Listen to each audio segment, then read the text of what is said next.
Hey everyone, welcome to our channel. From today's video, we are going to check the battery health and charging percentage after the iOS 17 update in iPhone 13 Pro Max. So let's get started. First thing first, open the settings app and look for the general inside the settings app so that we can check the software update.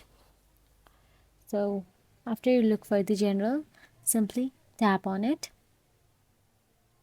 Now inside the general, look for the software update and you can see my iPhone 13 Pro Max is in iOS 17.5.1.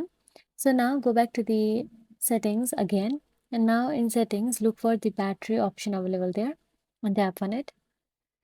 Now tap on the battery health and charging, and there you will get to see the percentage indicating my battery health.